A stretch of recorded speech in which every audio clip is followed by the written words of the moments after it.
Hello, good evening. നമ്മൾ നേരത്തെ third unit start ചെയ്ത് വെച്ചിട്ടുണ്ടായിരുന്നു അല്ലേ? കംപ്ലീറ്റ് ചെയ്യാൻ പറ്റിയിട്ടില്ല. ഞാൻ അതിന്റെ കണ്ടിന്യൂഷൻ നോക്കാം. എന്തായിരുന്നു യൂണിറ്റ്? പ്രോസസ് ഓഫ് റൈറ്റിംഗ് അല്ലേ? പ്രോസസ് ഓഫ് റൈറ്റിംഗിലെ കുറച്ച് പോയിന്റ്സ് ഒക്കെ നമ്മൾ നേരത്തെ പറഞ്ഞു ഇട്ടതാട്ടോ. ഇനി നമുക്ക് അതിന്റെ എന്ത് നോക്കാം? ക്വസ്റ്റ്യൻസ് നോക്കാം.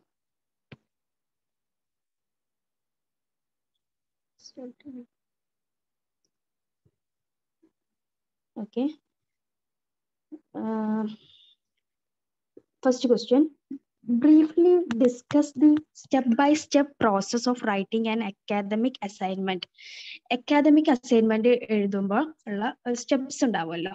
And brief discuss the step-by-step process of writing an academic assignment. Academic assignment എഴുതുമ്പോൾ ഉള്ള സ്റ്റെപ്സ് ആണ് ഡിസ്കസ് ചെയ്യാൻ പറഞ്ഞത്. അതെന്താ നോക്കാം. There are three major processes preceding the submission of an academic assignment. Three major processes ഉണ്ടെന്ന് പറയുന്നത്. They are pre-writing, writing and revising. മൂന്ന് പ്രോസസ്സുകളാണ് പറയുന്നത്. ഏതൊക്കെ? Pre-writing, writing and revising. Each of these process involves certain steps to be followed. ഇതിൽ ഓരോ പ്രോസസ്സുകളും എന്ത് certain steps follow ചെയ്യുന്നുണ്ട്. ഏതാ നോക്കാം. First, decide on what you want to study. ആദ്യം നമ്മൾ എന്താക്കണം? എന്താണ് സ്റ്റഡി നടത്തേണ്ടത്, അല്ല എന്താണ് പഠിക്കേണ്ടത് എന്ന് നമ്മൾ ഡിസൈഡ് ചെയ്യണം. അതാണ് first step. The first step involves choosing a subject, find out an aspect or area within the subject or to focus and narrow down to formulate your topic, understand the purpose and audience of your proposed work. First എന്താണ്? Decide on what you want to study അല്ലേ? അപ്പോൾ ആദ്യം നമ്മൾ choosing a subject, ഒരു subject choose ചെയ്യണം. Then find out an aspects of areas within the subject to focus. എന്നിട്ട് എന്താ? സബ്ജക്റ്റിനെ നമ്മൾ ഫോക്കസ് ചെയ്തിട്ട് വേണം എഴുതാൻ. Narrow down formulate your topic. നമ്മുടെ ടോപ്പിക്ക് നമ്മൾ അത്രയും ഇമ്പോർട്ടൻസ് കൊടുത്തിട്ട് കൂടുതൽ ഇൻഫർമേഷൻസ് നമ്മളെ സബ്ജക്റ്റിൽ നിന്ന് നമ്മൾ കണ്ടെത്തി വെക്കണം. അതാണ് ഡീപ്പ് സ്റ്റഡി നടത്തണം സബ്ജക്റ്റിനെ കുറിച്ചിട്ട്. ഇതാണ് decide on what you want to study എന്ന് പറഞ്ഞ പോയിന്റിൽ പറയുന്ന കാര്യങ്ങൾ. Then second point, collect information or expert sources. Collect information. പിന്നീട് എന്താ പറയുന്നത്? രണ്ടാമത്തെ സ്റ്റെപ്പ് എന്ന് പറയുന്നത് കളക്ട് ഇൻഫർമേഷൻ. ഇൻഫർമേഷൻസ് കളക്ട് ചെയ്യണം. അതിന് നമ്മൾ എന്ത് ചെയ്യണം? സ്യൂട്ടബിൾ സോഴ്സസുകൾ കണ്ടെത്തണം for getting information about our topic or subject. അതാണ്. അപ്പൊ എന്താണ്? The second step is to identify the sources of information, take down notes and prepare a working bibliography or list of works to be consulted or quoted. എന്താ പറഞ്ഞത്? നമ്മൾക്ക് സോഴ്സസിലെ സോഴ്സസുകൾ കണ്ടെത്തണം. എന്തിന്? നമ്മുടെ സബ്ജക്റ്റിനെ കുറിച്ച് നമുക്ക് കുറച്ച് ഇൻഫർമേഷൻസ് ലഭിക്കണമെങ്കിൽ നമ്മൾ എന്ത് ചെയ്യണം? പല സോഴ്സുകളായിട്ടുള്ള ബുക്സ് അങ്ങനത്തെ കാര്യങ്ങൾ ഉണ്ടാവൂലേ? അതിനാണ് ബിബ്ലിയോഗ്രഫി പറഞ്ഞിട്ടില്ലായിരുന്നോ നേരത്തെ? നെയിംസ് ഓഫ് ദി ബുക്സ് ഒക്കെ നമ്മൾ റെഫർ ചെയ്ത കാര്യങ്ങളൊക്കെ എഴുതുന്ന ഒരു പേജാണ് ബിബ്ലിയോഗ്രഫി എന്ന് പറയുന്നത്. അപ്പം എന്താ? Collect the information or expert സോഴ്സസുകൾ ഐഡന്റിഫൈ ചെയ്തിട്ട് അതിന് ഇൻഫർമേഷൻസ് കളക്ട് ചെയ്യണം. Then third point, prepare a framework or structure to work on. പിന്നെന്താ പറയുന്നത്? ഒരു ഫ്രെയിം വർക്ക് അല്ലെങ്കിൽ നമ്മുടെ ആ വർക്കിന് ഒരു സ്ട്രക്ചർ നമ്മൾ കൊടുക്കണം. Prepare a frame work. അതിന്റെ ടോട്ടലായിട്ട് നമുക്കറിയാം ഒരു ഫ്രെയിം വർക്ക് കൊടുക്കണം. Okay. The third step comprises finalising the basic premises എന്ന് പറഞ്ഞാൽ ആമുഖം, ഒരു ആമുഖം കൊടുക്കണം. ദെൻ കീ പോയിന്റ്സുകൾ അതിൽ ഇൻക്ലൂഡ് ചെയ്യണം. The organisational pattern of the work and grouping of points of paragraph. അല്ലേ? പാരഗ്രാഫ് ആക്കി തിരിച്ചിട്ട് എന്ത് ചെയ്യാ? ഒരു ക്ലിയർ ആയിട്ടുള്ള ഒരു പ്രിമൈസ്, ഒരു ആമുഖം കൊടുക്കണം. പിന്നെ ആ ഒരു പാരഗ്രാഫിലെ ഒരു ഫ്രെയിം വർക്ക് എന്ത് വേണം? ഒരു organisation pattern of the work തന്നെ വേണം. അതായത് ക്ലിയർ ആയിട്ട് കീ പോയിന്റ്സ് ഒക്കെ ഇൻക്ലൂഡ് ചെയ്തിട്ട് വേണം എഴുതാൻ. അതാണ് മൂന്നാമത്തെ സ്റ്റെപ്സ്. ഫ്രെയിം വർക്ക്, മൊത്തത്തിലൊരു ഫ്രെയിം വർക്ക്, ഒരു സ്ട്രക്ചർ നമ്മുടെ റൈറ്റിങ്ങിന് കൊടുക്കണം. ഇതാണ് third point. Then fourth, start writing. ഇനിയാണ് എഴുതാൻ തുടങ്ങുന്നത്. എന്താണ് ഡ്രാഫ്റ്റിംഗ് തുടങ്ങുന്നത് കേട്ടോ. Drafting begins as A fourth step. Drafting നമ്മളെ സബ്ജക്റ്റിനെ കുറിച്ച് എഴുതണ്ടേ, അതാണ് എന്ത് സ്റ്റാർട്ട് റൈറ്റിംഗ് എന്ന് പറഞ്ഞ ആ ഒരു പോയിന്റിൽ പറയുന്നത്. Drafting begins as fourth step. Here preparing the first draft. Going through the draft to ensure there are no structural and thematic inconsistencies. Editing and revising the paper are the major steps involved. ഇതിൽ തന്നെ നമുക്ക് നമ്മൾ എന്താ എഴുത്ത് start ചെയ്തെന്ന് പറഞ്ഞു. Beginning as the fourth step. Drafting beginning as the fourth step. അതിൽ തന്നെ നമുക്ക് ഒരു സ്റ്റെപ്പും കൂടെ ഇൻക്ലൂഡഡ് ആണ്. അതായത് എഡിറ്റിംഗ് എന്ന് പറഞ്ഞൊരു സ്റ്റെപ്പ്. നമ്മൾ എഴുതിയതിൽ കറക്റ്റ്നെസ് വരുത്തുക, അതാണ്. Okay. Language errors and use of taboo, informal, discriminatory words and expressions are to be checked as the part of editing. Editing എന്ന് പറയുമ്പോൾ എന്താ, നമ്മൾ എഴുതിയ ആ ഒരു റൈറ്റിങ്ങിൽ നമ്മൾ എഡിറ്റിംഗ് എന്തായാലും കൊണ്ടുവരണം. എന്നാലേ നമ്മളുടെ റൈറ്റിങ്ങിന് ഒരു പെർഫെക്ഷൻ ഉണ്ടാവുള്ളൂ. ഇവിടെ പറയുന്നത് എന്താണ്, ലാംഗ്വേജ് ഇറേഴ്സ് ഉണ്ടാവും ആൻഡ് യൂസ് ഓഫ് ടാബു. അതായത് ടാബു എന്ന് പറഞ്ഞാൽ നമ്മൾ ഒഴിവാക്കപ്പെട്ട വേർഡ്സുകളൊക്കെ നമ്മൾ ചിലപ്പോൾ യൂസ് ചെയ്തിട്ടുണ്ടാവും. അതൊക്കെ അവോയ്ഡ് ചെയ്യുക, അതൊക്കെ തിരുത്തി പുതിയ വേർഡ്സ് അതിന് പകരം ഉപയോഗിക്കുക. അതൊക്കെയാണല്ലോ നമ്മൾ എഡിറ്റിംഗ് എന്ന് പറഞ്ഞാൽ കറക്ഷൻ ആണല്ലോ, അങ്ങനെ ചെയ്യാം. ദെൻ ഇൻഫോർമൽ ആയിട്ട് യൂസ് ചെയ്യുക. ഈ അക്കാദമിക് റൈറ്റിംഗ് എന്ന് പറഞ്ഞാൽ ഇൻഫോർമൽ ആണോ? അല്ല, ഫോർമൽ അല്ലേ. അപ്പൊ നമ്മൾ ഇൻഫോർമൽ ആയിട്ട് എന്തെങ്കിലും വേർഡ്സ് ഒക്കെ അതിൽ യൂസ് ചെയ്തിട്ടുണ്ടെങ്കിൽ അതിലൊക്കെ കറക്ഷൻ വരുത്തണം. അതാണ് എഡിറ്റിംഗ് എന്ന് പറഞ്ഞ ആ ഒരു സ്റ്റെപ്പിൽ വരുന്നത്. പിന്നെ എന്താ, ഡിസ്ക്രിമിനേറ്ററി വേർഡ്സ്, അതായത് വിവേചിക്കപ്പെട്ട തരത്തിലുള്ള വേർഡ്സുകളൊക്കെ ഉണ്ടാവൂലേ, അങ്ങനത്തെ വേർഡ്സ് ഒന്നും നമ്മുടെ റൈറ്റിങ്ങിൽ വരാൻ പാടില്ല. അപ്പൊ അങ്ങനത്തെ ഒക്കെ ഉണ്ടോ, പിന്നെ എന്താ ടാബു, ഒഴിവാക്കപ്പെട്ട വേർഡ്സ് നമ്മൾ ഉപയോഗിച്ചിട്ടുണ്ടോ, ഇൻഫോർമൽ ആയിട്ടുള്ള വേർഡ്സ് യൂസ് ചെയ്തിട്ടുണ്ടോ, അതൊക്കെ നമ്മൾ അവോയ്ഡ് ചെയ്തിട്ട് എന്താ കറക്റ്റ് ചെയ്യാം ഈ ഒരു എഡിറ്റിംഗ് എന്ന് പറഞ്ഞ ഒരു പ്രോസസ്സിലൂടെ. ഇതാണ് എന്താ സ്റ്റാർട്ട് റൈറ്റിംഗ് എന്ന് പറഞ്ഞ പോയിന്റിൽ വന്നത്.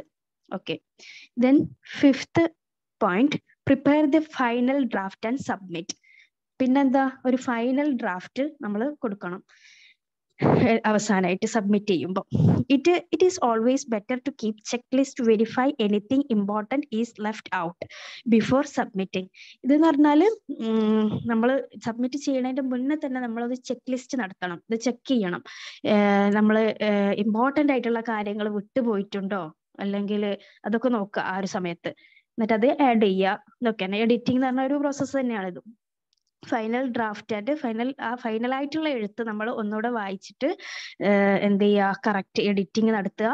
പിന്നെ ഇമ്പോർട്ടൻ്റ് ആയിട്ടുള്ളത് നമ്മൾ മറന്നു പോയിട്ടുണ്ടാവും, ലെഫ്റ്റ് ഔട്ട് ചെയ്തിട്ടുണ്ടാവും, അതൊക്കെ ഒന്നുകൂടെ വായിച്ച് ക്ലിയർ ആക്കിയിട്ട് അതിൽ ഇൻക്ലൂഡ് ചെയ്യുക. ഇത്രയാണ് നമ്മുടെ സ്റ്റെപ്സ് പറയുന്നത്, അക്കാദമിക് അസൈൻമെന്റിന്റെ സ്റ്റെപ്സുകൾ പറയുന്നത്. ഒന്ന്, decided on what you want to study, അതിലാണ് നമ്മൾ സബ്ജക്ട് സെലക്ട് ചെയ്യാന്നൊക്കെ പറഞ്ഞത്.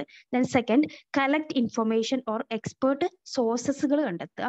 Then prepare a framework or structure to work on.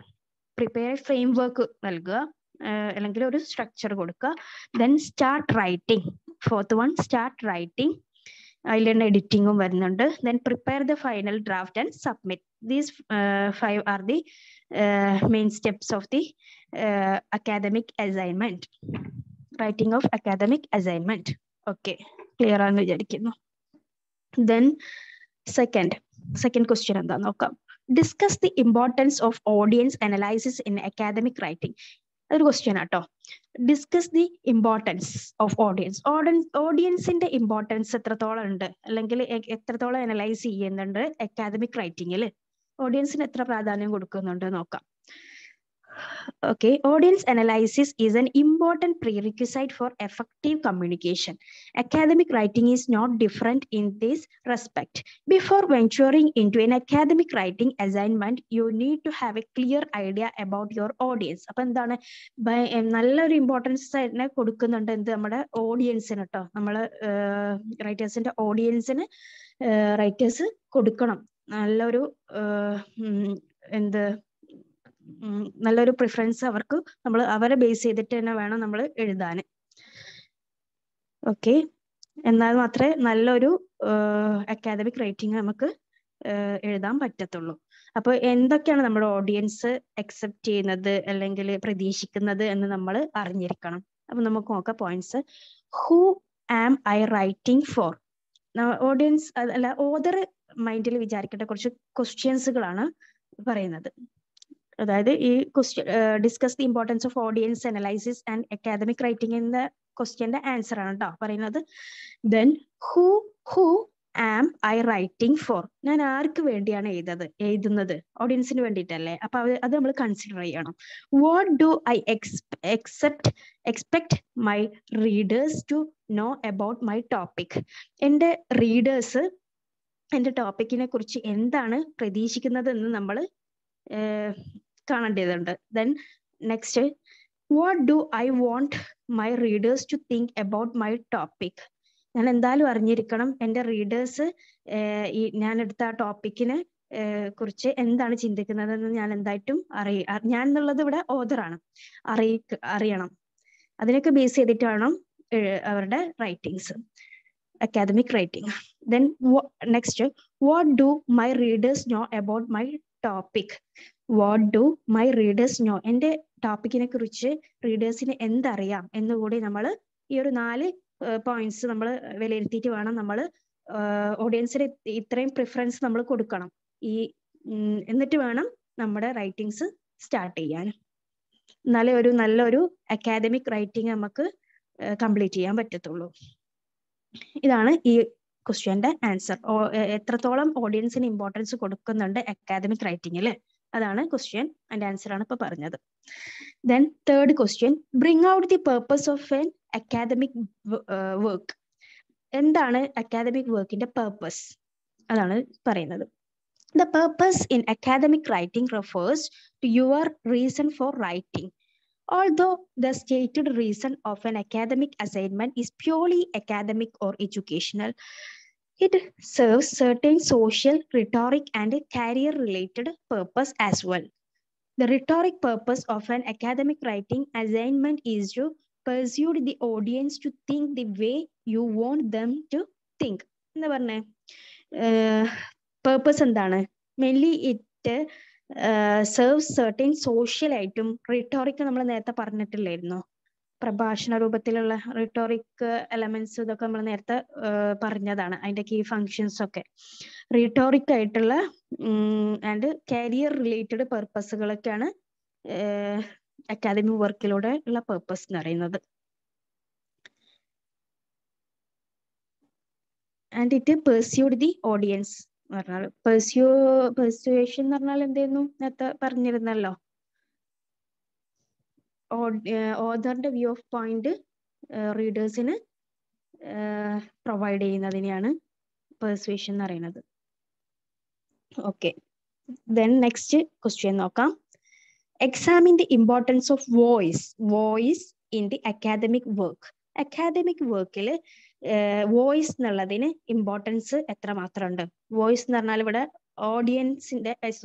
ഓതറിന്റെ voice ആണ്, അതാണ് വോയിസ് ഇവിടെ അർത്ഥാക്കുന്നത്. അപ്പൊ എന്താണ്? Examine the importance of voice in academic work. ഒരു അക്കാദമിക് വർക്കിൽ ഓതറിന്റെ വോയിസിന് എത്രമാത്രം പ്രാധാന്യമുണ്ട്? There is a wide spread belief that academic writers should maintain objectivity in their approaches and perspectives. What rings at the core your work is your own distinct voice. That is, if you are writing a persuasive piece, there is a consistent attempt throughout your work to convince the readers that your views are worth considering. Still, you normally do not use such a expression as I think, in my opinion, I found out, than In order to make your writings more inclusive, it is better to write without reinforcing your stake in the word. So it is always better to sound neutral. Whatever is the voice in the text, one thing is crucial. Your voice in academic assignment should sound educated or well informed, sophisticated and rational, and convey your ideas is more directly and clearly. അതായത് ഒരു ഓഥറിന്റെ voice നമ്മുടെ റൈറ്റിങ്ങിൽ ഉണ്ടെങ്കിൽ എത്രമാത്രം involve ആണോ ഉണ്ടെങ്കിൽ മാത്രമേ ഒരു റീഡർക്ക് അത് മനസ്സിലാക്കാൻ പറ്റത്തുള്ളൂ. അപ്പോൾ ഓഥറിന്റെ വോയിസിന് നല്ല ഇമ്പോർട്ടൻസ് തന്നെ ഉണ്ട് അക്കാദമിക് റൈറ്റിങ്ങിൽ. അപ്പൊ എന്താ നോക്കാം, ഈ വോയിസ് എന്നുള്ളത് എന്താണ്? It shows authors attitude, thoughts and feelings ആണ്. ഓക്കെ, ഓതേഴ്സിന്റെ തോട്ട്സ്, പിന്നെ ആറ്റിറ്റ്യൂഡ്, ഫീലിങ്സ് ഒക്കെയാണ് ഇത് ഈ വോയിസിലൂടെ പ്രൊവൈഡ് ചെയ്യുന്നത്. അത് ഈ വോയിസ് ഉണ്ടെങ്കിൽ മാത്രം തന്നെ അല്ലേ റീഡേഴ്സിന് അത് മനസ്സിലാക്കാൻ പറ്റുള്ളൂ. അപ്പൊ ഇറ്റ്സ് എ വെരി ഇമ്പോർട്ടൻറ്റ് വോയിസിന് എന്തുണ്ട്? ഗ്രേറ്റ് റോൾ എന്നുണ്ട് എന്ത് അക്കാദമിക് റൈറ്റിങ്ങിൽ. ഇനി നെക്സ്റ്റ് ക്വസ്റ്റ്യൻ നോക്കാം. Illustrate the structure of an academic essay. Illustrate the structure of an academic essay. ഒരു അക്കാദമിക് ആയിട്ടുള്ള എസ്സേയുടെ സ്ട്രക്ചർ എങ്ങനെയാണെന്ന് നോക്കാം. ഒരു ക്വസ്റ്റ്യൻ ആണ് കേട്ടോ അത്. The major parts of an essay includes, നമുക്കറിയാം ഒരു എസ്സേ എന്ന് പറയുമ്പോൾ അതിൽ എന്തൊക്കെ ഇൻക്ലൂഡഡ് ആണ്? ഇൻട്രൊഡക്ടറി പാരഗ്രാഫ് ഉണ്ടാവും, ബോഡി പാരഗ്രാഫ് ഉണ്ടാവും, ആൻഡ് കൺക്ലൂഡിങ് പാരഗ്രാഫ്. മൂന്ന് പാർട്സ് ആയിട്ടാണ് ഉണ്ടാവുക ഒരു എസ്സേ എന്ന് പറയുമ്പോൾ അല്ലേ. ഫസ്റ്റ് ഇൻട്രൊഡക്ടറി പാർട്ട് ഉണ്ടാവും, പിന്നെ ബോഡി പാർട്ട്, ദെൻ കൺക്ലൂഷൻ. ഇത്രയാണ്. ഇതാണ് major parts of an essay includes introductory paragraph, body paragraph, and concluding paragraph. The introductory paragraph is the first paragraph of your essay. നമ്മുടെ എസ്സേയിലെ first paragraph എന്ന് പറയുന്നത് എന്താണ്? Introductory paragraph ആണ്. Introduction aims at grabbing the attention of your reader and makes a few statements on background, the main ideas and outline of your essay. ഈ introduction പാർട്ടിൽ എന്താണ് കൊടുക്കേണ്ടത്? Mainly നല്ല അട്രാക്റ്റീവ് വേർഡ്സുകളും സിമ്പിൾ ആയിട്ടുള്ള ഇതൊക്കെയാണ് അതിൽ കൊടുക്കേണ്ടത്. കാരണം എന്താണ്? റീഡേഴ്സിന്റെ അറ്റൻഷൻ പിടിച്ചു പറ്റാൻ വേണ്ടിയിട്ട്, റീഡേഴ്സിന് ഇൻട്രസ്റ്റ് വരുത്തണ്ടേ. അപ്പൊ സിംപ്ലി ആയിട്ടുള്ള വേർഡ്സ് ആൻഡ് ക്ലിയർ, പ്രിസൈസ്ഡ് ആയിരിക്കണം. Okay, readers make few statements ഒക്കെ നമുക്ക് നമ്മുടെ ടോപ്പിക് എന്താന്ന് ജസ്റ്റ് നമുക്ക് അതിൽ വെളിപ്പെടുത്തുന്നതിന് കുഴപ്പമില്ല. അതാണ് ഇൻട്രൊഡക്ടറി പാർട്ടിൽ മൊത്തമായിട്ട് നമ്മൾ ടോപ്പിക്ക് പോയി എഴുതേണ്ട ആവശ്യമില്ല. എന്താണ് നമ്മൾ ടോപ്പിക് എന്നുള്ളത് ജസ്റ്റ് നമുക്ക് അതിൽ സൂചിപ്പിക്കാം, അത്രയേ ഉള്ളൂ. പിന്നെ ആരെ അട്രാക്ട് ചെയ്യണം? റീഡേഴ്സിനെ അട്രാക്ട് ചെയ്യുന്ന വിധത്തിലായിരിക്കണം ആ പാരഗ്രാഫ് സ്റ്റാർട്ട് ചെയ്യേണ്ടത്. ഓക്കെ, ദെൻ ബോഡി പാരഗ്രാഫ് പിന്നെ പറയുന്നത്. Body paragraph is main paragraph in essay. ഒരു എസ്സേയുടെ മെയിൻ പാരഗ്രാഫ് എന്ന് പറയുന്നത് ബോഡി പാരഗ്രാഫ് ആണ്. അതിലാണ് കണ്ടന്റ് ഉള്ളത്. Then each paragraph in essay works like links in a chain, contributing to the wholeness of the work. അല്ലേ? ഒരു വർക്കിന്റെ കംപ്ലീഷൻ അതിലാണ് ഉള്ളത്. എന്താണ് നമ്മുടെ സബ്ജക്റ്റ് അല്ലെങ്കിൽ ടോപ്പിക് എന്താന്നൊക്കെ റിലവൻസ് ചെയ്യുന്നത് അതിലൂടെയാണ്, ഇതിലൂടെ body പാരഗ്രാഫിലൂടെ. However, paragraphs are to be written in such a way as to make them stand independent of the essay. അത്രയാണ് പറയുന്നത്. ബോഡി പാരഗ്രാഫിൽ നമ്മൾ മെയിൻ ആയിട്ട് എസ്സേ എന്താണ് അല്ലെങ്കിൽ എസ്സേയുടെ ടോപ്പിക് എന്താണ്, നമ്മളെ ടോപ്പിക്കിനെ ബ്രീഫ്ലി ആയിട്ട് എഴുതുന്നത് ബോഡി പാരഗ്രാഫിലാണ്. സമ്മറി ഒക്കെ എഴുതുന്നത് ഇതിൽ ഈ ബോഡി പാരഗ്രാഫിലാണ് ഇൻക്ലൂഡ് ചെയ്യുന്നത്. Then last concluding paragraph is the last paragraph of the essay. You are expected to restate your thesis statement given in the introduction. Summarize the points through which you explained your thesis statement in the body paragraph and finish your essay with concluding remarks. എന്താ കൺക്ലൂഷനിൽ കൊടുക്കുക? Conclusion എന്ന് പറയുന്നത് നമുക്ക് എന്താണോ ആ വർക്കിനെ കുറിച്ചിട്ട് നമുക്ക് മനസ്സിലായത് അതാണല്ലോ നമ്മൾ എഴുതല് അല്ലേ? ആ വർക്കിനെ കുറിച്ച് എന്താണ് മനസ്സിലായത്, അത് നമ്മുടെ ഒപ്പീനിയനും വേണം. പിന്നെ അത് വായിച്ചാൽ തന്നെ അറിയണം ഇതെന്താണ്, ഈ ഒരു എസ്സേ എന്താണെന്ന് നമുക്ക് അറിയണം. ഒരു സമ്മറൈസിങ് ആയിട്ടുള്ള ഒരു പാരഗ്രാഫ് ആയിരിക്കണം കൺക്ലൂഷൻ എന്ന് പറയുന്നത്. ഇത്രയാണ് 3 പാർട്സ് എന്ന് പറഞ്ഞു നമ്മൾ. ഏതൊക്കെയാണ്?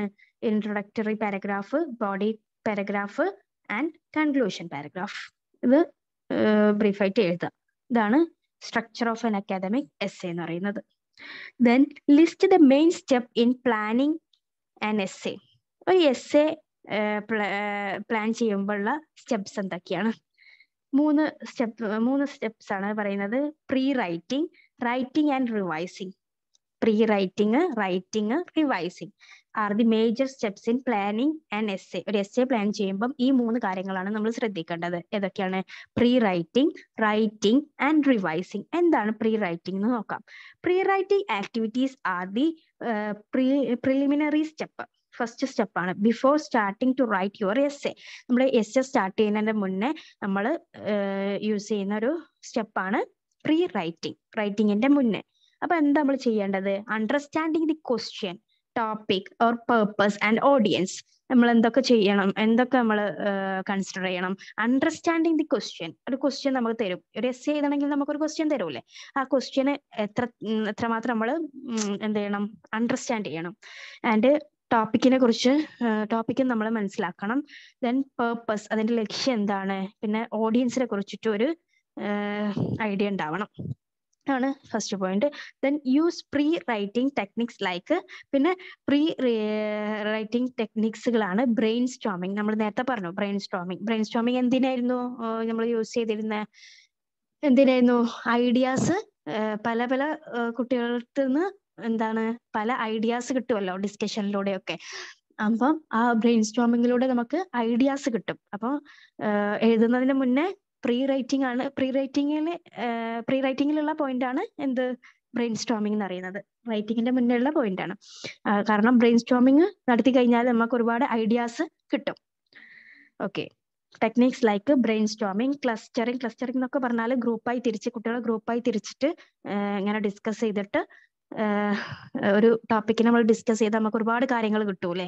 അതൊക്കെ വെച്ചിട്ടാണ് പിന്നെ എഴുതേണ്ടത്. Mind mapping to list and organise your ideas. അതിലൂടെയൊക്കെ നമുക്ക് എന്ത് ചെയ്യാം?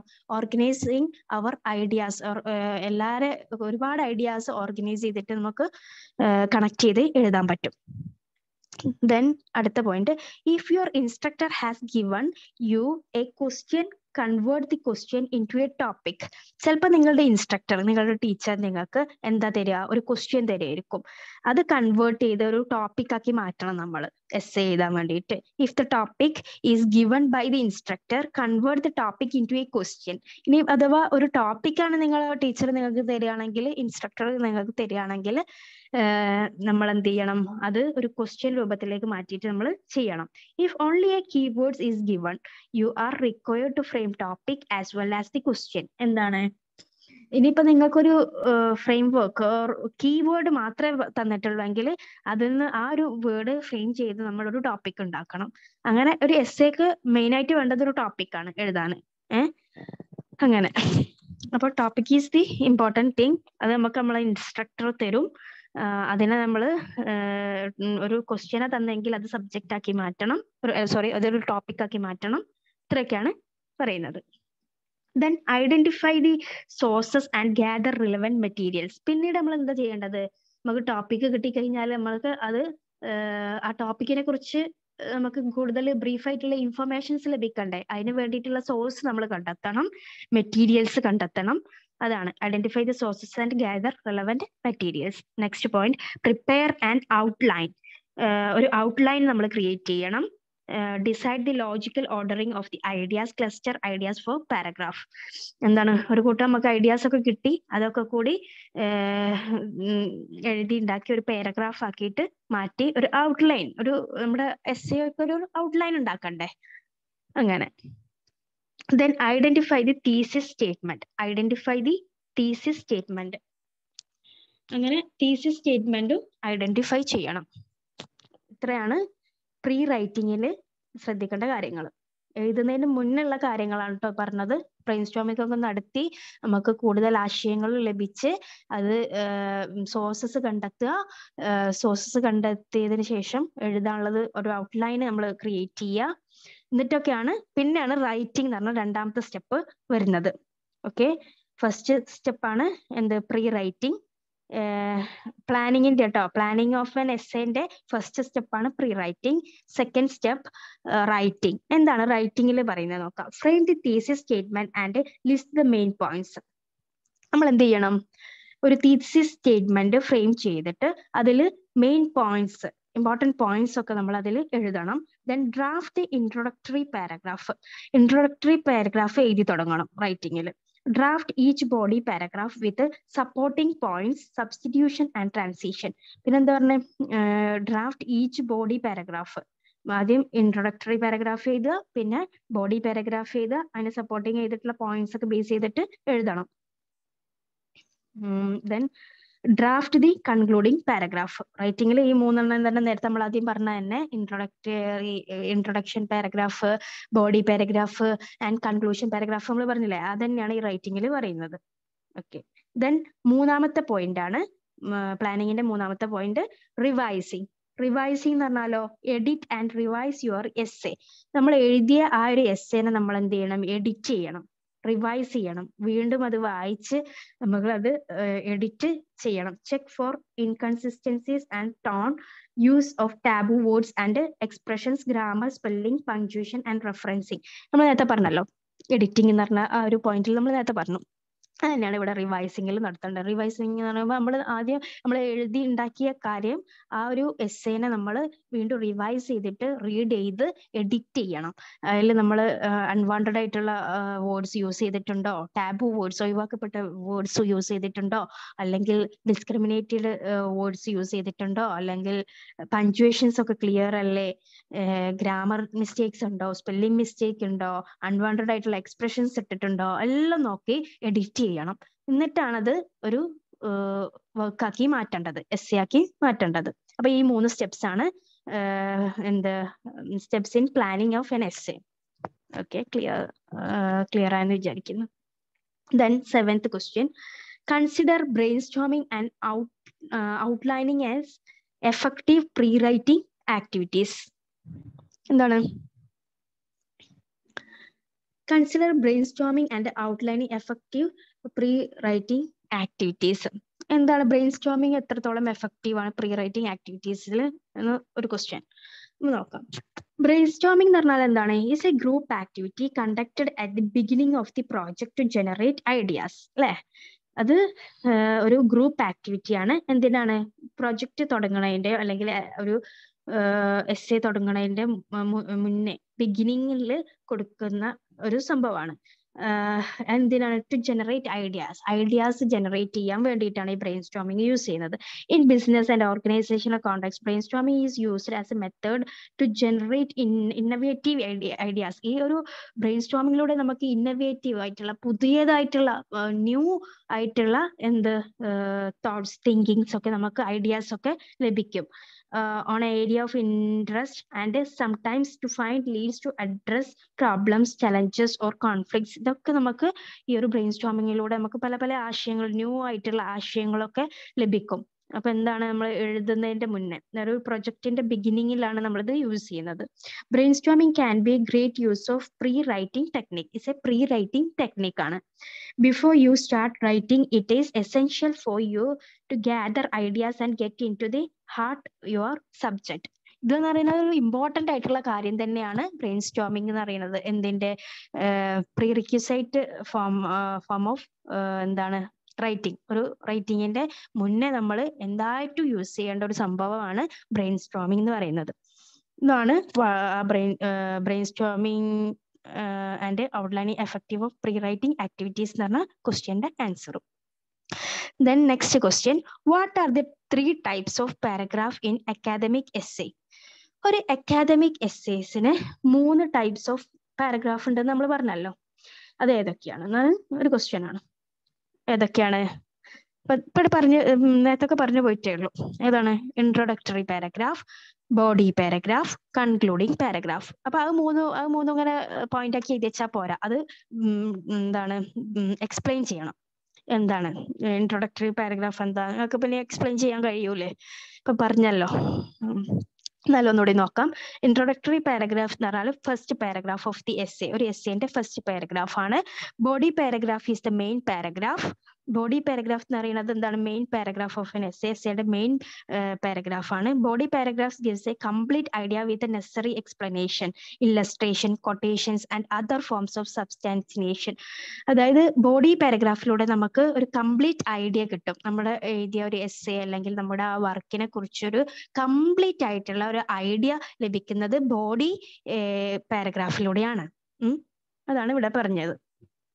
Then concluding paragraph is the last paragraph of an essay. Concluding paragraph എന്ന് പറയുന്നത് ലാസ്റ്റ് സ്റ്റെപ്പ് ആണ്. You are expected to restate your thesis statement given the introduction summarizes the points through which you are explained your thesis statement in your body paragraph and finish your essay with a concluding paragraph. നമ്മുടെ work complete ആവുന്നത് അല്ലെങ്കിൽ finish ആവുന്നത് ഏത് പാരഗ്രാഫിലൂടെയാണ്? Concluding പാരഗ്രാഫിലൂടെയാണ്. അപ്പോൾ അതും എന്തായിരിക്കണം? നല്ല clear and precise ആവണം. അതിലൂടെ നമുക്ക് നമ്മുടെ റൈറ്റിംഗ് എന്താണെന്ന് മനസ്സിലാക്കാൻ കഴിയണം. ഓക്കെ, ഇത്രയാണ് 3 ടൈപ്സ് ഓഫ് പാരഗ്രാഫ്. അക്കാദമിക് എസ്സേയുടെ 3 ടൈപ്സ് ഓഫ് പാരഗ്രാഫ് എന്ന് പറയുന്നത്. ദെൻ നെക്സ്റ്റ് ക്വസ്റ്റ്യൻ നോക്കാം. Where are the kinds of sentence used in academic essay? Explain their functions. എന്ന് പറഞ്ഞേ. What are the kinds of sentences used in academic essay? Use ചെയ്യുന്ന types of സെന്റൻസുകളുണ്ട്. അത് ഏതൊക്കെയാണെന്ന് നോക്കാം. ഏതാ? They are topic sentences, substantiation, conclusion or transition. Each sentence is in a paragraph has a function. അതിൽ ഓരോ സെന്റൻസിനും എന്താണ്? ഓരോ പാരഗ്രാഫ് എന്ന് പറഞ്ഞാൽ each sentence in a paragraph has function. അല്ലേ? ഓരോ പാരഗ്രാഫിലെ സെന്റൻസിനും ഓരോ ഫങ്ഷൻസ് ഉണ്ട് എന്നാണ് പറയുന്നത്. ടോപ്പിക് സെന്റൻസസ് എക്സ്പ്രസ്, ഫസ്റ്റ് നമ്മൾ പറഞ്ഞു ടോപ്പിക് സെന്റൻസസ് ആണ്. Topic sentences express the main idea of each paragraph. ഓരോ പാരഗ്രാഫിന്റെയും മെയിൻ ഐഡിയ എന്താണെന്ന് ടോപ്പിക് സെന്റൻസസ് എക്സ്പ്രസ് ചെയ്യുന്നു. ടോപ്പിക് സെന്റൻസിലൂടെ എക്സ്പ്രസ് ചെയ്യാൻ കഴിയുന്നു main idea of each paragraph. It contains the focus on the paragraph and tells readers what a paragraph is going to be about. എന്താണ് നമ്മുടെ writing റീഡേഴ്സിന് മനസ്സിലാക്കി കൊടുക്കുന്നു? നമ്മുടെ ടോപ്പിക്കിനെ കുറിച്ച് ഒരു ക്ലിയർ ഐഡിയ കൊടുക്കുന്നു. ടോപ്പിക് സെന്റൻസ് എന്ന് പറഞ്ഞ സെന്റൻസ് ഇൻ എസ്സേയിലുള്ള അക്കാദമിക് എസ്സേയിലുള്ള ടോപ്പിക് സെന്റൻസ് എന്ന് പറയുന്നത് എന്താണ്? റീഡേഴ്സിന് ഒരു ക്ലിയർ ഐഡിയ കൊടുക്കുന്നു ടോപ്പിക്കിനെ കുറിച്ച്. Then it contains focus on the paragraph and tells readers to paragraph going to be about. Although the topic sentence can be located anywhere in the paragraph in academic essay. Academic essayയിൽ ഏതെങ്കിലും ഒരു paragraph എവിടെയാണ് ഈ topic sentence ഉണ്ടാവുക എന്നൊന്നും പറയാൻ പറ്റില്ല. എവിടെ ഉണ്ടാവാം, അങ്ങനെയാണ് പറയുന്നത്. അക്കാദമിക് എസ്സേയിലെ ഏത് പാരഗ്രാഫിലും നമുക്ക് ചിലപ്പോൾ ടോപ്പിക് സെന്റൻസ് കാണപ്പെടാം. It is usually located at the beginning of each paragraph. ചിലപ്പോൾ അത് എന്താണ് ലൊക്കേറ്റഡ് ചെയ്യുന്നത്? എവിടെയായിരിക്കാം? ബിഗിനിങ് ഓഫ് ഈച്ച് പാരഗ്രാഫ്, ഓരോ പാരഗ്രാഫിന്റെ തുടക്കത്തിലായിരിക്കാം. Successful academic writing requires claims and arguments to substantiate with evidence from research or other autocratic sources. This practice goes on to hurt of academic writing because it reflects objectivity of your writing. Concluding sentence summarizes the points that you have made. It should tie the whole paragraph. ഇനി ഇന്ന് conclusion paragraph എന്ന് പറയുന്നത് എന്താണ്? അത് എല്ലാ പാരഗ്രാഫിനെയും tie ചെയ്തിട്ട് connect ചെയ്തിട്ട് ഉള്ള സംഭവമാണ്. കൺക്ലൂഡിങ് ആയിട്ടുള്ള സെന്റൻസ് ആണ് സമ്മറൈസ് ചെയ്യുന്നത്. Points that you have made whole paragraph together without simply rephrasing the topic sentence. Topic സെന്റൻസിനൊക്കെ റീഫ്രേസിങ് ചെയ്ത് സിംപ്ലി ആയിട്ട് സമ്മറൈസ് ചെയ്യണതാണ് എന്ത്? കൺക്ലൂഡിങ് സെന്റൻസ് എന്ന് പറയുന്നത്. At the end of your concluding paragraph, your concluding sentence should wrap up your entire argument and provide guidance to your readers about what to do with the information you have given them. നമ്മൾ അവർക്ക് എന്താണ് നമ്മുടെ ടോപ്പിക്കിലൂടെ informations കൊടുത്തത് എന്നുള്ളത് നമുക്ക് ഈ concluding സെന്റൻസിലൂടെ നമുക്ക് റീഡേഴ്സിനെ provide ചെയ്യാൻ കഴിയും. ഇത്രയാണ് കൈൻഡ്സ് ഓഫ് സെന്റൻസസുകൾ ഒരു അക്കാദമിക് എസ്സേയുടെ. ഇത്രയും കാര്യങ്ങളാണ് ഈ 3rd യൂണിറ്റിൽ പറയുന്നത്. മനസ്സിലായിട്ടില്ലേ? എന്തൊക്കെയായിരുന്നു, എന്താണ് നമ്മളെ യൂണിറ്റിന്റെ പേര്? The process of writing. റൈറ്റിംഗിന്റെ പ്രോസസ് ആണ് പറയുന്നത്. അപ്പൊ ഒരു എസ്സേ എഴുതുമ്പം അതിനെത്ര ബോഡി പാർട്സുകൾ ഉണ്ട്, അല്ലെങ്കിൽ എത്ര ടൈപ്സ് ഉണ്ട്, അങ്ങനെയൊക്കെ നമ്മൾ പറഞ്ഞു. ഏതാ ഫസ്റ്റ് ഇൻട്രൊഡക്ടറി പാരഗ്രാഫ് ഒരു എസ്സേക്ക് വേണ്ടത് ഇതൊക്കെയാണ്. ഒരു ഇൻട്രൊഡക്ടറി പാരഗ്രാഫ് വേണം, ബോഡി പാരഗ്രാഫ് വേണം, പിന്നെ ഒരു കൺക്ലൂഡിങ് പാരഗ്രാഫ്. ഇതാണ് മെയിൻ ആയിട്ട് നമ്മൾ അറിഞ്ഞിരിക്കേണ്ടത്. അതിൽ ഓരോന്നും എക്സ്പ്ലെയിൻ ചെയ്തിട്ടുണ്ട്. ഇത്രയാണ്. ഈ ക്വസ്റ്റ്യൻസ് ഒക്കെ, ഈ പറഞ്ഞ ക്വസ്റ്റ്യൻസ് ഒക്കെ നോട്ട് ചെയ്യാം. ഇതോടുകൂടി 3rd യൂണിറ്റ് കൺക്ലൂഡ് ചെയ്യാം, കഴിഞ്ഞിട്ടുണ്ട്. ഇനി അടുത്ത 4th യൂണിറ്റ് നോക്കാം. എന്താണ് 4th യൂണിറ്റ്? 4th യൂണിറ്റ് എന്താ? Elements of writing. റൈറ്റിംഗിലുള്ള എലമെന്റ്സ് എന്താണെന്ന് നോക്കാം. ഓക്കെ, അതിൽ കുറച്ച് പോയിന്റ്സ് പറയുന്നുണ്ട്, എന്തൊക്കെയാണ് നോക്കാം.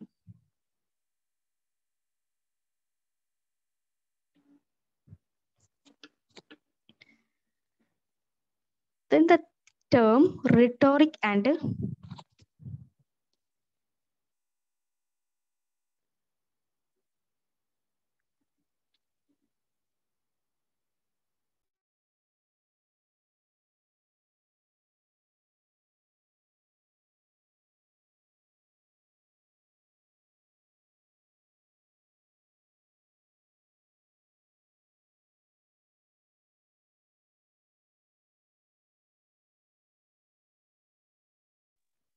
okay, elements of writing. 4th unit, elements of writing.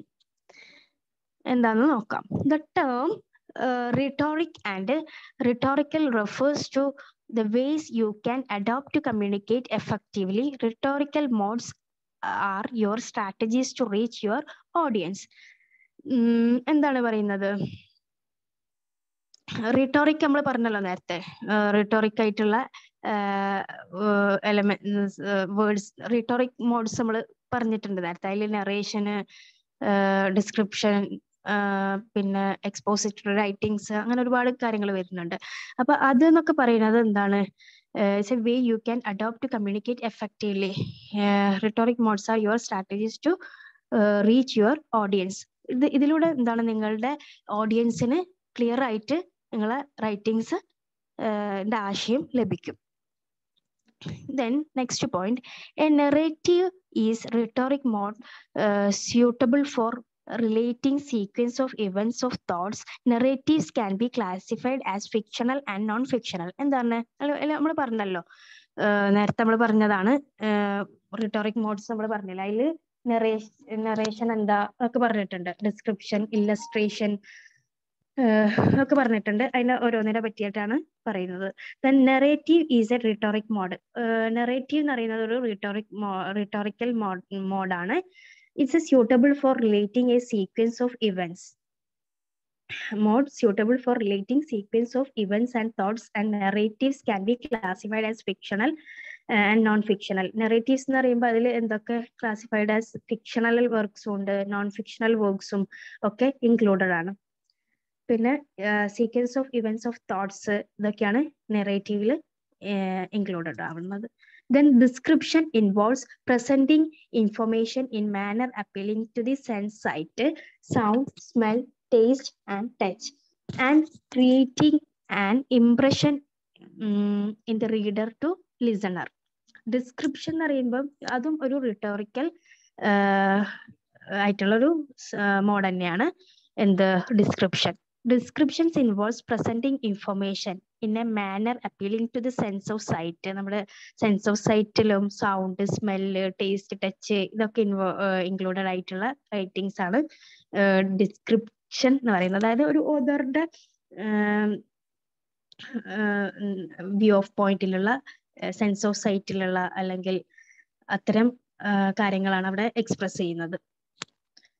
Then illustration is a rhetorical mode aimed at explaining something with example. Illustration എന്ന് പറഞ്ഞാൽ അതൊരു rhetorical മോഡാണ്. അതെന്താണ്? നമ്മൾ നേരത്തെ പറഞ്ഞതാണ്. Illustration എന്ന് പറഞ്ഞാൽ യൂസിങ് എക്സാമ്പിൾസിനെ യൂസ് ചെയ്തിട്ട് നറേറ്റ് ചെയ്യുന്നതിനാണ് illustration എന്ന് പറയുന്നത്. അപ്പൊ എന്താണ്? Illustration is a rhetorical mode aim to explaining something with example. എന്തെങ്കിലും ഒരു ടോപ്പിക് നമുക്ക് എക്സ്പ്ലെയിൻ ചെയ്യുക എന്തിനെ ബേസ് ചെയ്തിട്ടായിരിക്കും? ആദ്യം നമ്മൾ എക്സാമ്പിൾസ് നൽകിക്കൊണ്ടായിരിക്കും, എന്നിട്ടാണ് എക്സ്പ്ലെയിൻ ചെയ്യുന്നത് ഒരു ടോപ്പിക്. ഇതാണ് ഇല്ലസ്ട്രേഷൻ എന്ന് പറയുന്നത്. Then argumentative writing is also called persuasive writing. Because one of the foremost objective of argumentative writing is to persuade the reader to think in the way writers want to think. Persuasive writing എന്താണ്? അതെന്നെയാണ് argumentative writing എന്ന് പറഞ്ഞാൽ പെർസ്യൂസീവ് writing ആണ്. നമ്മൾ നേരത്തെ പറഞ്ഞാലേ പെർസ്യൂസീവ് writing എന്ന് പറഞ്ഞാൽ. പെർസ്യൂസീവ് writing എന്ന് പറഞ്ഞാൽ ഓഥറിന്റെ view of point readers understand ചെയ്യുന്നതിനെയാണ് നമ്മൾ പെർസ്യൂസീവ് റൈറ്റിംഗ് എന്ന് പറയുന്നത്. Then next, an argumentative essay consists of a set of debatable statements ഉണ്ടാവും. These statements can be classified into two. Argumentative essay consisting debatable ആയിട്ടുള്ള statements ഉണ്ടാവും. അത് രണ്ട് ആയിട്ട് ക്ലാസിഫൈ ചെയ്തിട്ടുണ്ട്, ടു ആയിട്ട് ക്ലാസിഫൈ ചെയ്തിട്ടുണ്ട്. ഏതൊക്കെയാണ്? Premises and conclusion. പ്രിമൈസസ് എന്ന് പറഞ്ഞാൽ ഒരു ആമുഖം. പിന്നെ ഫസ്റ്റ് നമ്മൾ ഒരു നമ്മുടെ റൈറ്റിങ്ങിൽ അല്ലെങ്കിൽ ഒരു എസ്സേയിൽ ഫസ്റ്റ് കൊടുക്കുന്ന സാധനമാണ് പ്രിമൈസസ് ആൻഡ് കൺക്ലൂഷൻ. ഈ ഈ പ്രിമൈസസ് ആൻഡ് കൺക്ലൂഷൻ ആയിട്ടാണ് ക്ലാസിഫൈ ചെയ്തത് ഈ statement. Okay. In A typical argument, there is one conclusion and minimum of one premise. The premises are assertions that lead to a conclusion. ഈ premises ആണ് പിന്നെ കൺക്ലൂഷനിലേക്ക് എത്തിക്കുന്നത്. Okay, ഇതാണ് argumentative essay consisting set of debatable statement. അതിനെ categorise ചെയ്തിട്ടുള്ളത്, classify ചെയ്തത് premises and conclusion എന്ന് പറഞ്ഞിട്ടുള്ള സംഭവങ്ങളാണ്. Then A cause and effect essays. അതിൽ നമ്മൾ നേരത്തെ ആ റിട്ടോറിക് മോഡൽ ഈ കോസ് ആൻഡ് എഫക്റ്റും പറഞ്ഞിട്ടുണ്ട്. കോസ് ആൻഡ് എഫക്റ്റ് എന്ന് പറയുമ്പം അതിന്റെ കാരണം എന്താണ്, ഒരു ഇതിന്റെ ഒരു ഫംഗ്ഷൻ എന്ന് പറയുന്നത് കോസ് എന്താണെന്ന് മനസ്സിലാക്കുക, അതാണ്. A cause and effect says deals with first one cause identify ചെയ്യുക ആൻഡ് എഫക്ട്സ്, അതിന്റെ എഫക്ട്സ് എന്താണ്. പിന്നെ മൂന്നാമത്തത് പറയുന്നത് both cause and effects of the issue. ഒരു ഇഷ്യൂവിന്റെ കോസും എഫക്റ്റും എന്താണ്, അല്ലെങ്കിൽ ഒരു ഫിനോമിനന്റെ ഒരു ഇവന്റിന്റെ കോസ് ആൻഡ് എഫക്റ്റ് എന്താ, രണ്ടും കൂടെ ആദ്യം കോസ് എന്താന്ന് മനസ്സിലാക്കുക, പിന്നെ എഫക്റ്റ് എന്താന്ന് മനസ്സിലാക്കുക. Cause and effect of the an issue, ഒരു ഇഷ്യൂയുടെ അല്ലെങ്കിൽ ഒരു ഫിനോമിനന്റെ ഇവന്റിന്റെ ഓർ ഇവന്റിന്റെയോ both cause and effect identify ചെയ്യുക, ഇതാണ്. Then the process analysis may be for explaining how something happens or works. A process analysis may be for explaining how something happens or works, or how to do something. The former is called informational process analysis and later directional process of analysis. Then the general purpose of the classification and division is break both subject into smaller parts. പിന്നെ എന്താ പറയുന്നത്, ഒരു general purpose ഉണ്ട്. Classification of division is break broad subject. നമ്മൾ broad ആയിട്ടുള്ള subjects ഉണ്ട്, vast ആയിട്ടുള്ള സബ്ജക്ട്സിനെ നമ്മൾ സ്മോളർ പാർട്സുകളായിട്ട് ക്ലാസിഫിക്കേഷൻ നടത്തുന്നുണ്ട്. അത് എന്തിനാന്ന് വെച്ചാൽ നമുക്ക് പെട്ടെന്ന് അണ്ടർസ്റ്റാൻഡ് ചെയ്യാൻ വേണ്ടിയിട്ടാണ്, അല്ലെ, പെട്ടെന്ന് ക്യാച്ച് ചെയ്യാൻ വേണ്ടിയിട്ട്. ഓരോ സബ്ജക്ട്സ് എന്താണ് into smaller break broad subjects into smaller parts. In academic writing, a classification or division essay analyzes people, things or ideas, categorizing them into group and classes. ഇത്രയാണ് elements of writing ഉള്ള points. ഇനി questions ആണ് പറയുന്നത്. Discuss the features of narration as a rhetoric mode. Discuss the features. എന്താണ് ഒരു rhetoric നറേഷന്റെ features എന്തൊക്കെയാണ്? Features of narration as a rhetoric mode. A narration is a rhetoric mode. Narration എന്ന് പറയുന്നത് എന്താണ്? ഒരു റിട്ടോറിക് മോഡാണ്. അതിന്റെ ഫീച്ചേഴ്സ് എന്തൊക്കെയാണെന്നാണ് നോക്കുന്നത്. The narration is a rhetorical mode suitable for relating a sequence of events or thoughts. Narratives can be classified as fictional and non-fictional എന്ന് പറഞ്ഞിട്ട് classify ചെയ്തിട്ടുണ്ട്. Narratives can be classified fictional and non-fictional. Any kind of writing that brings out a story, fictional or real, can be considered a narrative. ഒരു നെറേറ്റീവിൽ എന്തൊക്കെ ഉണ്ടാവാം? Fictional ഉണ്ടാവും, അതുപോലെ real ആയിട്ടുള്ള കാര്യങ്ങൾ ഉണ്ടാവാം, സ്റ്റോറി ഉണ്ടാവാം. ഇത്രയും കാര്യങ്ങളാണ് നെറേറ്റീവിൽ ഉള്ളത്. Examples of the fictional narratives are. എന്താണ് ഫിക്ഷണൽ നെറേറ്റീവ്സിന്റെ എക്സാമ്പിൾസ് എന്ന് നമുക്ക് നോക്കാം. സ്റ്റോറി, നോവൽ എന്നാണ് നോവലിന്റെ shortest form. Then novel etcetera. ഇതാണ് ഫിക്ഷണൽ ആയിട്ടുള്ള നെറേറ്റീവ്സ് എന്ന് പറയുന്നത്. And non fictional narratives are autobiography, biography, newspaper etcetera. ഓട്ടോബയോഗ്രഫിയും ബയോഗ്രഫിയും അതുപോലെ ന്യൂസ് പേപ്പർ ഒക്കെ നോൺ ഫിക്ഷണൽ റൈറ്റിംഗ്സ് ആണ്. ഇതാണ് എന്ത് നെറേഷനെ നമ്മൾ ഫിക്ഷണൽ ആയിട്ടും നോൺ ഫിക്ഷണൽ ആയിട്ടും ക്ലാസിഫൈ ചെയ്തിട്ടുണ്ട്. പിന്നെ എന്താണ് ഫിക്ഷണൽ, എന്താണ് നോൺ ഫിക്ഷണൽ എന്നുള്ള എക്സാമ്പിൾസും പറഞ്ഞു കഴിഞ്ഞു. അതാണ് ആ ഒരു ക്വസ്റ്റ്യന് എഴുതേണ്ടത്. Discuss the features of narration as a rhetoric mode എന്ന് പറയുമ്പോൾ ഉള്ള ക്വസ്റ്റ്യന് ഞാനിപ്പോൾ ഈ പറഞ്ഞ ആൻസർ ആണ് എഴുതേണ്ടത്. Then second question, write a paragraph describing a place familiar to you. എന്താണ് right a paragraph describing a place?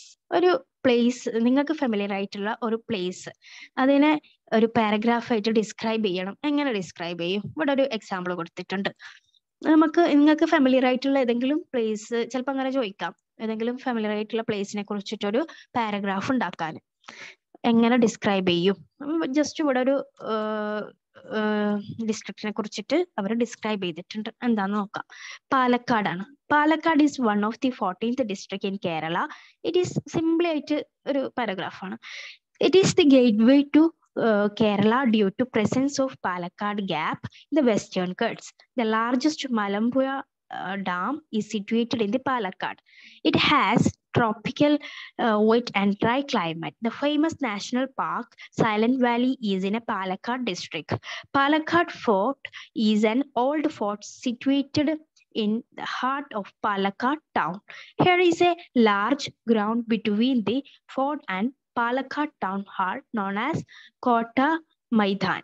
കോട്ട മൈതാൻ. അപ്പൊ ഒരു പാലക്കാടിനെ കുറിച്ച് ജസ്റ്റ് ഒരു ഡിസ്ക്രിപ്ഷൻ, ഒരു പാരഗ്രാഫ് ഡിസ്ക്രൈബ് ചെയ്തതാണ് ഇവിടെ കാണിച്ചത്, ഇവിടെ തന്നത്. അതേപോലെ നിങ്ങൾക്ക് ചിലപ്പോൾ ക്വസ്റ്റ്യൻ ഉണ്ടാവുമായിരിക്കും, ഇങ്ങനെ തന്നെ ചോദിക്കാം. Write a paragraph describing a place familiar to you. നിങ്ങൾക്ക് ഫെമിലിയർ ആയിട്ടുള്ള ഒരു പ്ലേസിനെ കുറിച്ച് നിങ്ങൾ ഡിസ്ക്രൈബ് ചെയ്യ പാരഗ്രാഫ്, ഒരു പാരഗ്രാഫ് ഡിസ്ക്രൈബ് ചെയ്യാൻ പറയും. അപ്പൊ നിങ്ങൾക്ക് ഫെമിലിയർ ആയിട്ടുള്ള ഏതെങ്കിലും ഒരു ഡിസ്ട്രിക്റ്റിനെ കുറിച്ചിട്ട് ഇപ്പൊ ഇവിടെ പാലക്കാട് ഡിസ്ക്രൈബ് ചെയ്ത പോലെ എഴുതാം. അതത്രേ ഉള്ളൂ. Then how are examples given in illustrative essay? Explain. എന്താ ഇല്ലസ്ട്രേറ്റീവ് എസ്സേ എന്ന് പറഞ്ഞാല് മെയിൻലി എക്സാമ്പിൾസിലൂടെ എഴുതപ്പെടുന്ന റൈറ്റിംഗ് ആണ് അല്ലെ. അപ്പൊ എന്താണ് ഹൗ, എങ്ങനെയാണ് examples given in illustrative essay? ഒരു ഇല്ലസ്ട്രേറ്റീവ് എസ്സേയിൽ എങ്ങനെയാണ് നമ്മൾ എക്സാമ്പിൾസ് നൽകുന്നത്? അതൊന്ന് എക്സ്പ്ലെയിൻ ചെയ്യാനുള്ള ഒരു question. Illustrative writing does not have well defined pattern. Illustrative റൈറ്റിംഗിന് ഒരു വെൽ ഡിഫൈൻഡ് ആയിട്ടുള്ള പാറ്റേൺ ഒന്നും ഇല്ല. അതിന് exemplification is sometimes used to refer to illustrative writing. നമുക്ക് എക്സംപ്ലിഫിക്കേഷൻ എന്ന് പറയാം. എന്താണ്? എക്സാമ്പിൾസ് കൊടുത്തിട്ട് എഴുതുന്നതിനാണ് എക്സംപ്ലിഫിക്കേഷൻ എന്ന് പറയുന്നത്. When you write essay using exemplification or illustration, you make statements and give examples for each statement. നമ്മൾ എഴുതുന്ന ഓരോ സ്റ്റേറ്റ്മെന്റിനും നമ്മൾ എന്താണ് എക്സാമ്പിളിലൂടെയാണ് നമ്മളത് ഡിസ്ക്രൈബ് ചെയ്യുന്നത്. An illustrative essay presents a controlling idea or thesis, the illustration of which is done using example. Example serves as evidence for your statement and claims. ഈ examples നൽകിക്കൊണ്ട് തന്നെ എഴുതുന്നതുകൊണ്ട് ആ സ്റ്റേറ്റ്മെന്റ് റീഡേഴ്സിന് എന്ത് ചെയ്യും, അല്ലെങ്കിൽ ഓഡിയൻസിന് വളരെ എന്താണ് ക്ലിയർ ആവുകയും ചെയ്യും.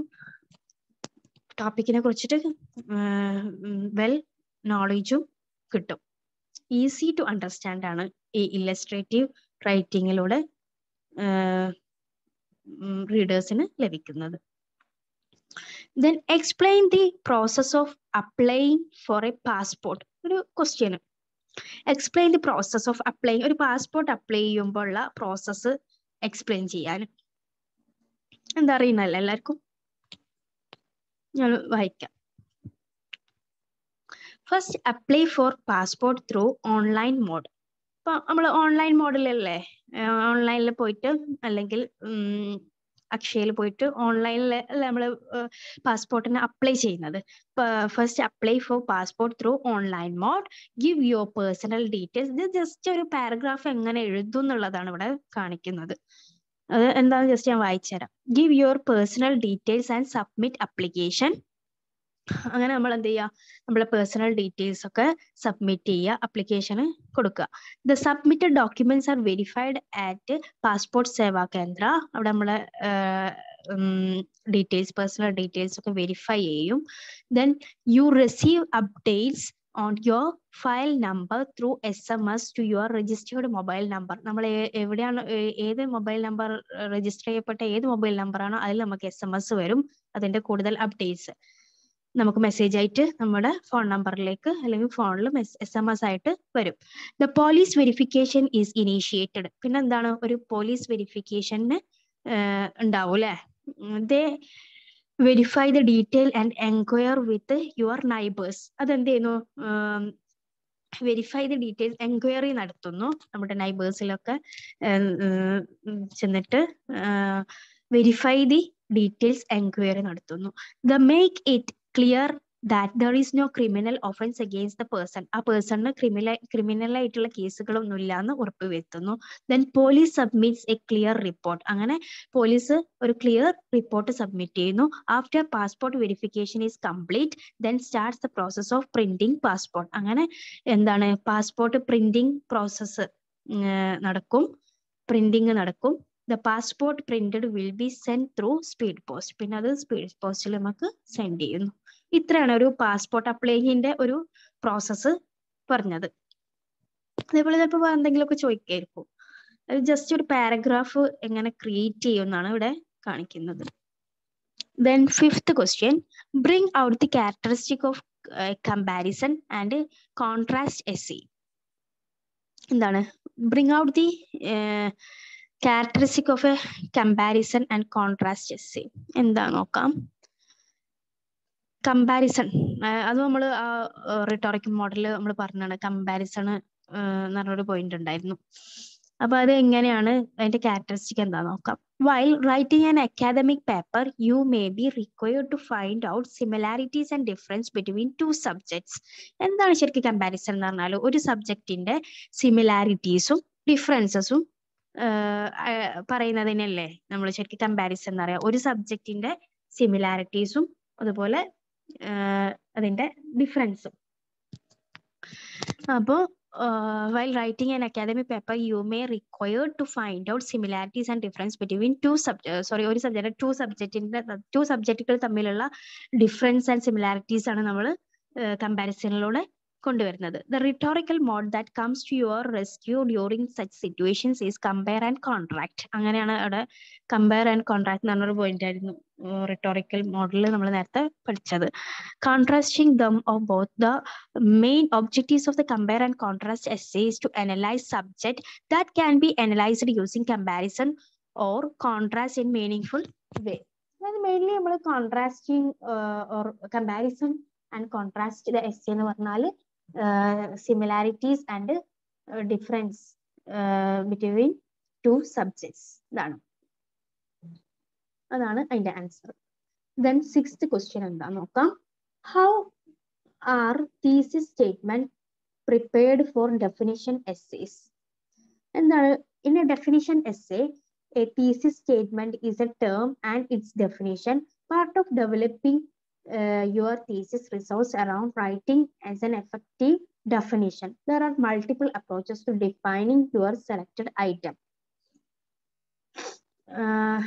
എന്താണ് പറഞ്ഞത്, ഡെഫിനിഷൻ എസ്സേ എന്ന് പറയുമ്പം ഒരു ക്ലിയർ ആയിട്ടുള്ള ഒരു എന്ത് കൊടുക്കുന്നുണ്ട്, എഫക്റ്റീവ് ഡെഫിനിഷൻ ഒരു സബ്ജക്റ്റിനെ കുറിച്ചിട്ട് കൊടുക്കും.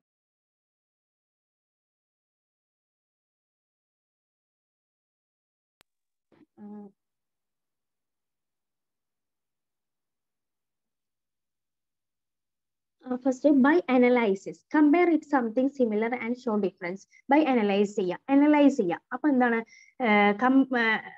ഒരു സബ്ജക്റ്റ് അല്ലെങ്കിൽ something compare it to something similar and show difference. എന്താണ് സിമിലാരിറ്റീസ്, എന്താണ് അതിന്റെ ഡിഫറൻസസ് എന്ന് നമ്മൾ അനലൈസ് ചെയ്യുക. ബൈ ഫങ്ഷൻ, രണ്ടാമത്തെ point, what it does and how it works. അത് എന്താണ് അവിടെ നടക്കുന്നത്, അല്ലെ എങ്ങനെയാണ് അത് വർക്ക് ചെയ്യുന്നത്, അതാണ് ഫംഗ്ഷനിൽ പറയുന്നത്. ബൈ സ്ട്രക്ചർ എന്ന് പറയുമ്പം ഹൗ ഇറ്റ് ഈസ് ഓർഗനൈസ്ഡ്, എങ്ങനെയാണത് രൂപീകരിക്കപ്പെടുന്നത്, അതാണ് structure. By opposite definition, explain what the term is not. By the opposite definition, അത് എന്താ അല്ല എന്നും കൂടെ നമ്മൾ ഇതാക്കണം. ഇതാണ് ഡെഫിനിഷൻ എസ്സേസ്. ഒരു thesis statements for prepared for definition essays എന്ന് പറഞ്ഞാൽ ഇത്രയാണ്. By analysis, by function, by structure, by opposite definition. Then 7th question, explain the purpose of divisions or classification essays. എന്താണ് explain the purpose of division and classification. അതും നമ്മൾ rhetoric മോഡലിൽ പറഞ്ഞിട്ടുണ്ടായിരുന്നു, divisions and classifications ഉണ്ടായിരുന്നു. അപ്പൊ അതിന്റെ purpose എന്താണെന്നാണ് question. The general purpose of classification or divisions is to divide subjects into smaller parts. Academic writing classification or division essay analyzes people, things, ideas and categorize them into groups and classes. Classification would enable you to approach a subject in more satisfactory manner. Through classification it becomes more understandable. എന്തിനാണ് നമ്മൾ ഈ classification നടത്തുന്നത്? ഒരു സബ്ജക്റ്റിനെ, ഒരു broader ആയിട്ടുള്ള ഒരു സബ്ജക്റ്റിനെ നമ്മൾ smaller parts ആയിട്ട് ക്ലാസിഫൈ ചെയ്യുന്നുണ്ട് എന്ന് പറഞ്ഞു. അതെന്തിനാന്ന് വെച്ചാൽ റീഡേഴ്സിന് ഈസിലി അണ്ടർസ്റ്റാൻഡ് അബൌട്ട് ദ ടോപ്പിക്കിനെ കുറിച്ചിട്ട് ഈസിലി ആയിട്ട് അണ്ടർസ്റ്റാൻഡ് ചെയ്യാൻ വേണ്ടിയിട്ടാണ്. ഇങ്ങനെ പാർട്സ് ആക്കിയാൽ, അല്ലെങ്കിൽ സ്മോളർ യൂണിറ്റ്സ് സ്മോളർ പാർട്സ് ആക്കി കഴിഞ്ഞാൽ നമുക്ക് easy to catch what is the theme, എന്താണ് തീം അല്ലെങ്കിൽ എന്താണ് അതിൽ പറഞ്ഞത് എന്ന് റീഡേഴ്സിന് ഈസിലി ടു ക്യാച്ച് ചെയ്യാൻ പറ്റും. ഇതിനാണ് ക്ലാസിഫിക്കേഷൻ ഓർ ഡിവിഷൻസ് നടത്തുന്നത്. അതിന്റെ പർപ്പസ് അതാണ്. എന്താണ്? To understand easily to the audience or the readers. ഇതിനാണ്. Then 8th question, what are the main elements of division? നേരത്തെ പറഞ്ഞ പർപ്പസ് ആയിരുന്നു. നെക്സ്റ്റ് ക്വസ്റ്റ്യൻ തന്നെ, what are the main elements, എന്താണ് main elements of division or classification essay എന്ന് പറയുന്നത്. Main elements, the items to be classified should share some common characteristics, usually generic nouns. The item to be classified should share some common characteristics. Share ചെയ്യുന്നു. Usually generic nouns, അതായത് literary ഫോമിലുള്ള ആയിട്ടുള്ള, അതായത് literary forms എന്ന് പറയുമ്പോൾ nouns that refers all members of the class and groups are taken for classification. Elements ആണ് പറയുന്നത് കേട്ടോ. ദെൻ ക്ലാസിഫിക്കേഷന്റെ ക്ലാസിഫിക്കേഷൻ ഓഫ് എസ്സേന്റെ എലമെന്റ്സ് ഓർ ഡിവിഷൻ, അതിന്റെ ഇത് പറയുന്നത് classified should share some common characteristic, usually generic nouns. Then രണ്ടാമത്തത്, decide the criteria or scheme of classification. Decide the criterion or scheme of classification. At the pre-writing stage, you need to decide which properties of your subject is taken into account of categorizing. All classification in an essay needs to be based on principle. നമ്മൾ എന്ത് ചെയ്യുക, ഒരു pre റൈറ്റിങ്ങിന്റെ മുന്നേയായിട്ട് നമ്മൾ ഒരു criteria, ഒരു subject എന്താണ് എന്നുള്ളത് categorise ചെയ്യണം എന്നാണ് പറയുന്നത്. Then examples and explanations are to be given to each category. ഓരോ കാറ്റഗറിയും അങ്ങനെ കാറ്റഗറി ആയി തിരിക്കണം. രണ്ടാമത്തെ പോയിന്റ് പറഞ്ഞാൽ നമ്മൾ ക്ലാസിഫിക്കേഷൻ ഒരു സബ്ജക്റ്റ് നമ്മൾ കാറ്റഗറി ആയിട്ട് തിരിച്ചിട്ട് തിരിക്കണം എന്ന് പറഞ്ഞു. അങ്ങനെ examples and explanation are to be given to each category. ഈ ഓരോ കാറ്റഗറിയിലും നമ്മൾ എക്സാമ്പിൾസ് ആൻഡ് എക്സ്പ്ലനേഷൻസ് കൊടുക്കണം. Then mention what you are planning to classify in the introduction. പിന്നെ എന്താ പറയുന്നത്, നമ്മൾ ഇൻട്രൊഡക്ഷനിൽ നമ്മൾ പ്ലാനിങ് മെൻഷൻ ചെയ്യണം. Mention what you are planning to classify the introduction. Your statement on what is classified in the essay and a criterion for classification serves the thesis statement of the essay. ഇത്രയാണ്. Then transition words like first type, kind, class അങ്ങനെയൊക്കെ നമ്മൾ ഇതിൽ use ചെയ്യണം. ഇതാണ് the main elements of the division or classification essay as follows. ഇത്രയും questions ആണ് ഇതിൽ ഈ ഒരു യൂണിറ്റിൽ ഫോർത്ത് യൂണിറ്റിൽ ഇപ്പൊ പറഞ്ഞ ഫോർത്ത് യൂണിറ്റിൽ പറയുന്നത്. Writing for professional purposes, writing reviews.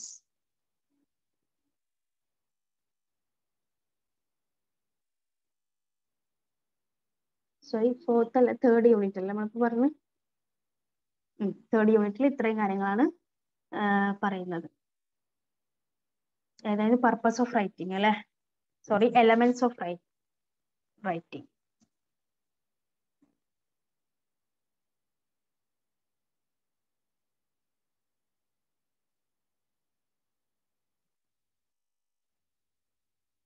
അപ്പൊ മനസ്സിലായെന്ന് വിചാരിക്കുന്നു. ഇത്രയാണ് ഇപ്പോ തേർഡ് യൂണിറ്റ് പറയുന്നത്. ക്ലിയർ അല്ലേ? ഓക്കെ, വൈൻഡ് അപ്പ് ചെയ്യാം കേട്ടോ.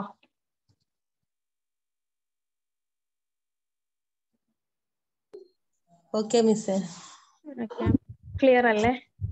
ഓ ഇനി എപ്പോഴാ ക്ലാസ് ഉണ്ടാവാ? ഞാൻ പറയാട്ടോ, ഒരു 9 മണിക്കൊക്കെ. നാളെ എക്സാം അല്ലേ? നാളെ എക്സാം അല്ലേ? ഞാൻ റെക്കോർഡഡ് ക്ലാസ് വിട്ടാ മതിയോ? ഇങ്ങനെ ക്ലാസ് വേണോ? എന്നാലും മതിയനി. എന്നാ റെക്കോർഡഡ് ആയിട്ട് ക്ലാസ് വിട്ടുതരാം. അത് പിന്നെ എപ്പോഴെങ്കിലും കിട്ടിയാ പോരെ? 9 മണിക്ക് അയച്ചുതരാം. ആയിക്കോട്ടെ. അങ്ങനൊക്കെ ഇങ്ങനെ വേണ്ട. എന്നാല് അങ്ങനെ ക്ലിയർ ആയിട്ടില്ലേ? PDF ഉണ്ടോ കയ്യില്? PDF നോട്ട്സ് ഒന്നും ഇല്ല, ഈ ബുക്ക് തന്നെ ഉള്ളൂ. ബുക്ക് ഉണ്ട് അല്ലേ? ഇനി ജസ്റ്റ് റീഡ് ചെയ്താൽ മതി. ഇത്തരം ക്വസ്റ്റ്യൻസ് ഒക്കെ നോക്കിയാൽ മതി. ഇത് എങ്ങനെ ക്വസ്റ്റ്യൻ ലാസ്റ്റ് പാടല്ലേ? എട്ടാമത്തെ ചാപ്റ്റർ ഇല്ലേ യൂണിറ്റ്, അതില് CV എഴുതാനൊക്കെ ഉണ്ടാവോ എക്സാമിന്? ഉണ്ടാവും. അത് നമ്മൾ ഓല് പറയും പോലെ എഴുതേണ്ടി വരില്ല ക്വസ്റ്റ്യൻ വരും പോലെ? ഈ 03-ലുള്ള ലാസ്റ്റ് ചാപ്റ്റർ ആണോ നിങ്ങൾ പറയുന്നത്? ഇതിലുള്ള ലാസ്റ്റ് ചാപ്റ്ററില് അതില് മോഡൽ ക്വസ്റ്റ്യൻസ് ഒക്കെ തന്നാണോ?